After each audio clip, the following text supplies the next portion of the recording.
Hello and welcome to this new tutorial on YouTube. In today's tutorial, I am going to show you how to cut the center of a circle in Inkscape. Go ahead and open up Inkscape. I am going to go up here to the Object, Fill and Stroke menu and call it up, or use the keyboard shortcut Shift-Ctrl-F to have the Fill and Stroke palette right here. We are going to need this later. Select the ellipse tool or press the F5 shortcut on your keyboard to access it.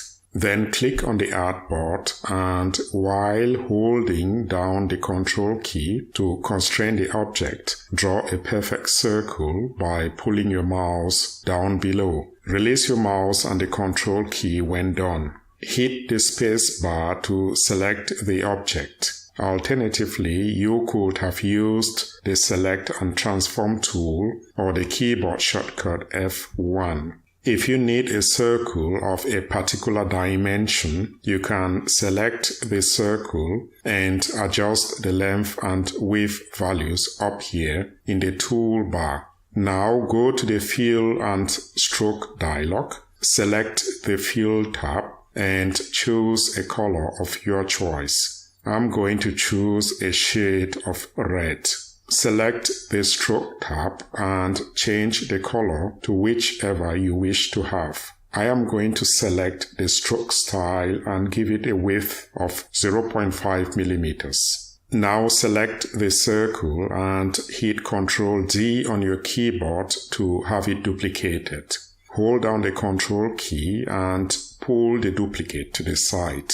While holding down the Control key, you can select the circle and grab one of these handles to squeeze it to a smaller size. Same like before, if you need a circle of a particular dimension, you can select the circle and adjust the length and width values up here in the toolbar. In the next step, we want the circles to sit in a concentric manner. We can do this by taking the selection tool and dragging over both circles to select, and then go to Object, Align and Distribute, and align along the vertical and horizontal axis. Let me take Ctrl Z to undo this. Alternatively, select one of the circles and pull a vertical guide to mark the center, then pull a horizontal guideline to mark the center.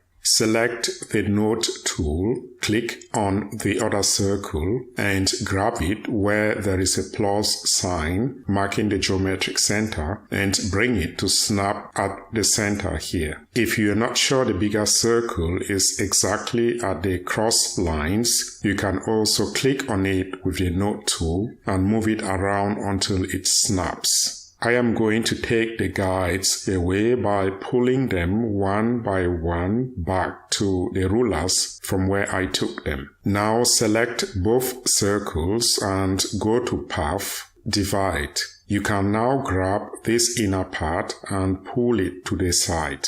To be sure you have cut your circle in the middle, make the background to be transparent. To do this, go to File, Document Properties, then select Checkerboard Background. Thank you for watching. If you found this useful, do not forget to subscribe. Otherwise, I look forward to seeing you in the next video.